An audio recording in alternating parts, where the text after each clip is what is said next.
Hello students, इस lecture में हम hydraulic power transmission through the pipes के बारे में थोड़ा सा डिस्कशन करेंगे। उसको समझने से पहले हम थोड़ा ये समझ लें कि मान लीजिए देयर इज अ रिजर्वायर। मान लीजिए ये आपका रिजर्वायर है जिसकी रेफरेंस पॉइंट ये है और यहां से लेकर यहां पर हाइट इसकी h है। एक पानी का जलाशय रिजर्वायर है तो यहां पर ये है और मान लीजिए यहां से जो फ्लो हो रहा है लिक्विड का, दैट इज उसका मास फ्लो रेट है m। This is the mass flow rate. यदि मैं बोलूं इसका वेट फ्लो रेट कितना होगा तो वेट होता है m इंटू जी। तो weight flow rate will be m dot into g. ये वेट फ्लो रेट हो जाएगा इसका। This is the mass flow rate and this is the weight flow rate हो जाएगा इसका। तो यहां से फ्लूइड जा रहा है।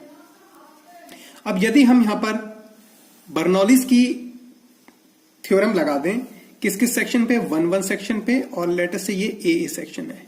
1-1 और ए सेक्शन पे यदि हम बर्नौलीज की इक्वेशन लगा देते हैं तो हेड एट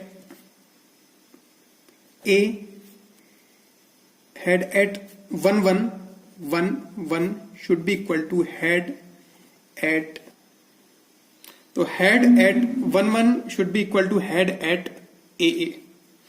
अब यदि हम गेज प्रेशर के टर्म्स में बात करें तो ये एटमॉस्फेरिक प्रेशर जो यहां पर लग रहा है दैट विल बी, उसको हम जीरो की तरह कंसीडर कर सकते हैं। और यदि ये बहुत बड़ा रिजर्वायर है तो यहाँ की जो इसकी वेलोसिटी है that will also be zero. यहां पर जो फ्लूइड की वेलोसिटी है वो भी वहां पर अपन जीरो ही मानेंगे। तो यहां पर हेड क्या बच जाएगा, बस यदि ये रेफरेंस पॉइंट है तो यहां का head will be only h।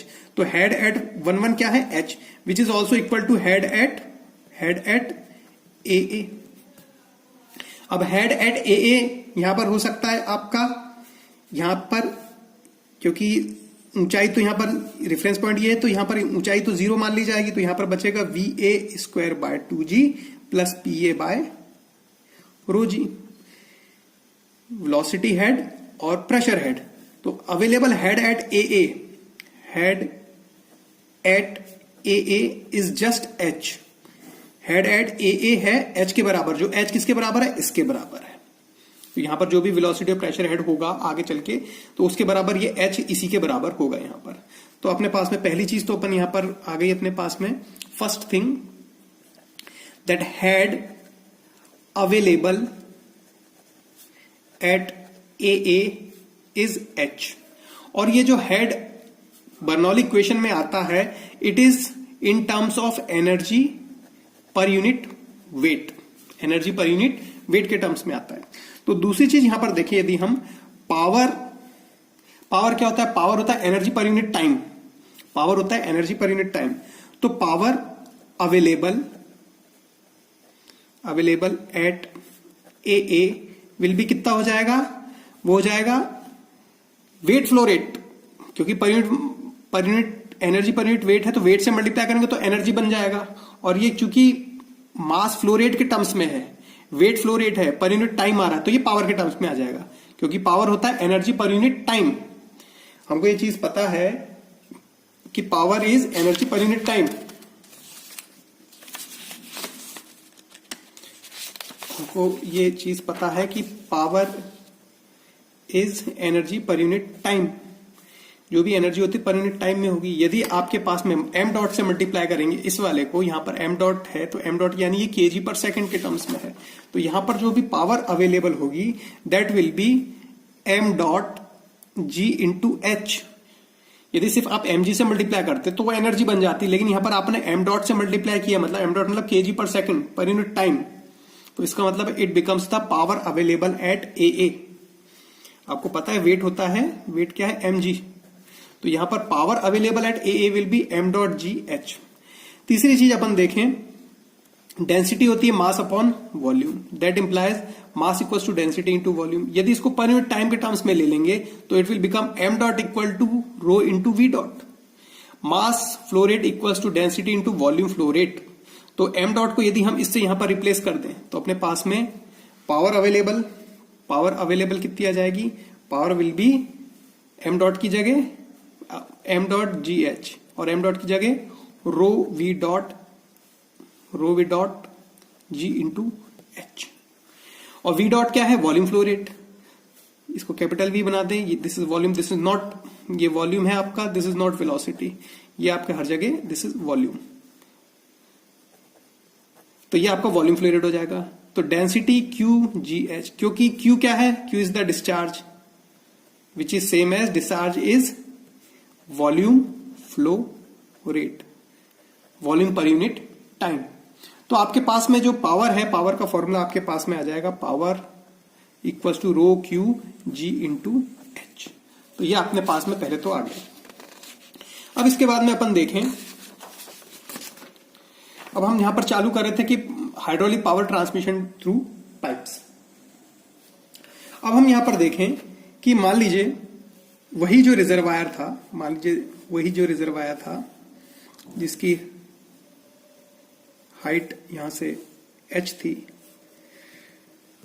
उसी रिजर्वायर में यदि अपन यहां पर एक पाइप लगाते हैं, यदि हम यहां पर एक पाइप लगाते हैं और सेक्शन, इस सेक्शन का नाम बी दे दें, और ये तो ए इथाई और दिस इज 1 तो अपन यहां पर देख सकते हैं कि पहली चीज, फर्स्ट अवेलेबल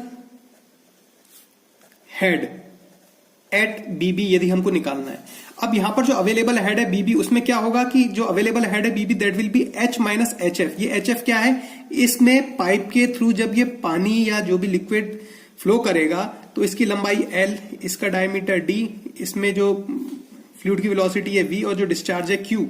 तो इसके थ्रू जब यहां पर फ्लो होगा तो यहां पर फ्रिक्शन लॉस के कारण यहां पर मेजर लॉस होगा।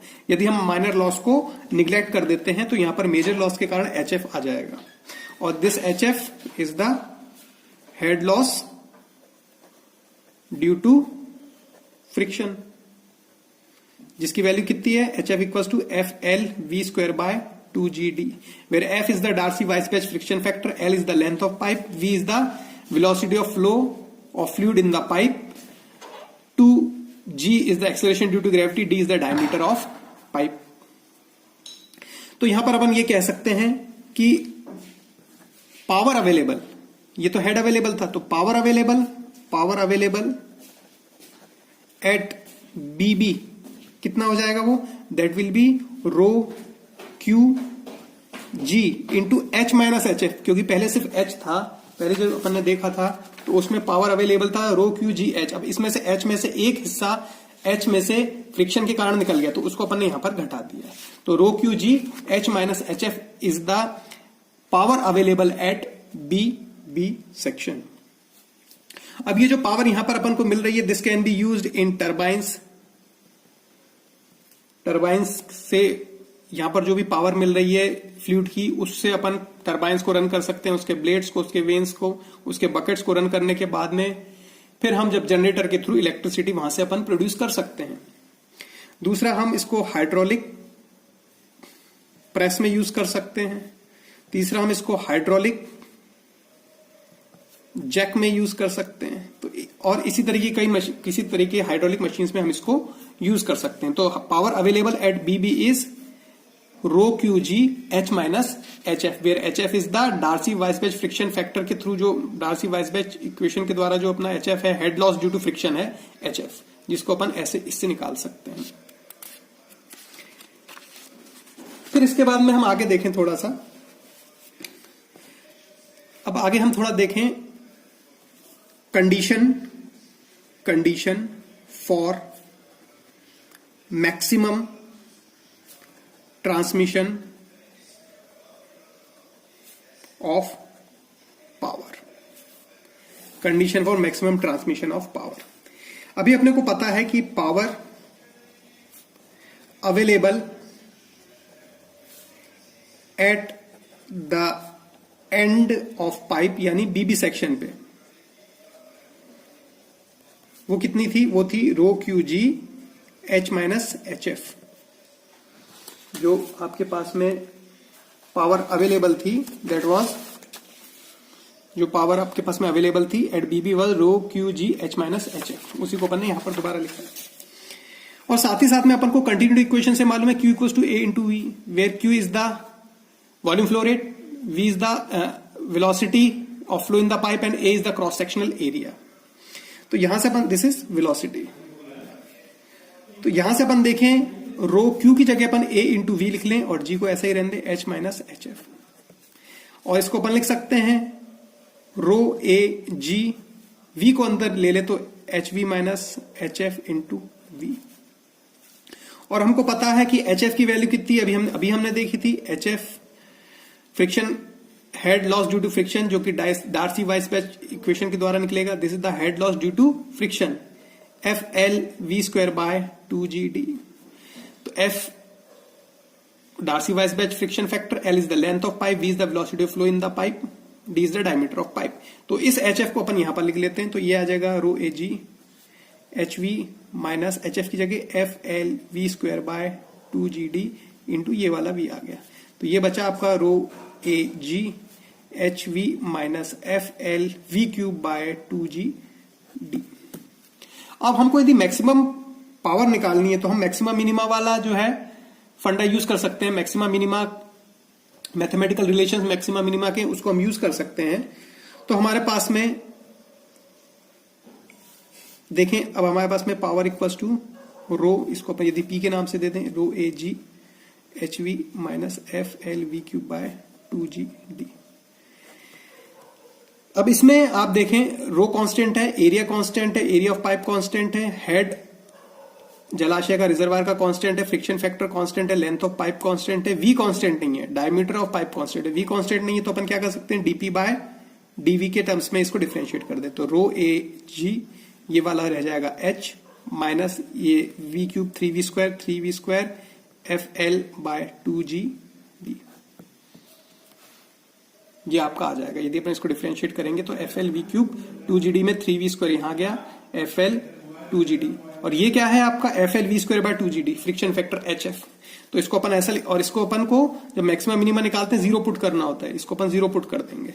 तो यहां से अपन देखें यदि, तो ये बचेगा आपके पास में rho a g h minus 3HF, this is equal to 0। तो ये तो 0 है नहीं, तो ये 0 यही होगा। तो H minus 3HF equal to 0, तो HF equals to H by 3। ये होगा आपका डार्सी वाइसबैच फ्रिक्शन इक्वेशन के द्वारा अपन यहां से HF निकालेंगे, H माइनस 3HF यहां पर अपन लिख देंगे, और यदि इसको 0 पुट कर देंगे, ये तो 0 हो नहीं सकता, H माइनस 3HF ही 0 होगा। तो H minus 3HF equals to 0, जिससे HF की वैल्यू H बाय 3 आ जाएगी। तो this is the condition for the maximum power transmission in the pipes, जिसमें जो head loss due to friction should be equal to 1/3 of the head available at the inlet of pipe. इसमें अब हम थोड़ा सा और आगे देखें। अब हम थोड़ा सा इसकी एफिशिएंसी निकालें। एफिशिएंसी ऑफ पावर ट्रांसमिशन किसकी, ऑफ पाइप, पाइप की एफिशिएंसी निकालने कितनी है। पाइप की एफिशिएंसी निकालने के लिए क्या आ जाएगा अपने पास में, power transmission, efficiency of power transmission of pipe. अभी अपन ने देखा थोड़ी देर पहले, तो यहां पर power available at outlet upon power available at inlet pipe के लिए आ जाएगा। तो अपन यहां पर इसको लिख सकते हैं पावर अवेलेबल एट आउटलेट यानी BB upon power available at inlet of pipe. तो ये आपकी एफिशिएंसी आ जाएगी। तो इसको अपन लिख सकते हैं power available at outlet of pipe upon power available at inlet of pipe. तो power available at outlet of pipe कितना था, अभी अपन ने निकाला। Power available at outlet of pipe ये था, तो इसको अपन यहां पर लिख देते हैं rho q g h minus h f. और power available at inlet of pipe कितना था, वो भी थोड़ी देर पहले निकाला था, रो क्यू जी एच। तो इन दोनों वैल्यूज को अपन यहां पर लिख देते हैं रो क्यू जी एच, ये तो कैंसिल हो जाएगा, तो ये बचेगा H minus h f by H. This is the efficiency into 100 यदि कर देते हैं अपन, तो एफिशिएंसी आ जाएगी इसकी into 100 into 100 into 100। This is the efficiency of the power transmission, efficiency of power transmission of pipe. तो efficiency equals to h minus h f by H into 100, this is the efficiency. अब हम एक चीज और देख लें यहां पर कि एफिशिएंसी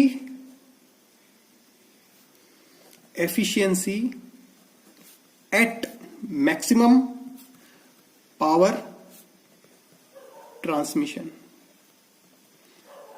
यहां पर मैक्सिमम एफिशिएंसी की बात नहीं हो रही है, यहां पर बात हो रही कि जब पावर मैक्सिमम होगी उस टाइम पे एफिशिएंसी क्या होगी। तो हमको पता है कि अभी अभी थोड़ी देर पहले हमने देखा, यदि जब आपके पास में पावर मैक्सिमम करनी है तो उस टाइम पे HF should be equal to H/3। यदि आपका पावर मैक्सिमम चाहिए तो HF शुड बी H/3। तो एफिशिएंसी कितनी हो जाएगी, एफिशिएंसी तो यही देखिए अपन ने H minus HF/H into 100। HF की जगह क्या लिखते हैं आप अपन, H माइनस H/3, क्योंकि HF इक्वल टू H/3 था, तभी आपको मैक्सिमम पावर मिल रही थी। तो ये अपॉन H इंटू 100, तो ये बच जाएगा 2/3। दैट मीन्स ये बच गया आपका 2/3 इंटू 100, दैट इज 66.67%। तो this is the efficiency eight maximum power. जब मैक्सिमम पावर ट्रांसमिट होगी उस टाइम की efficiency, this is the efficiency eight maximum power transmission. Thank you.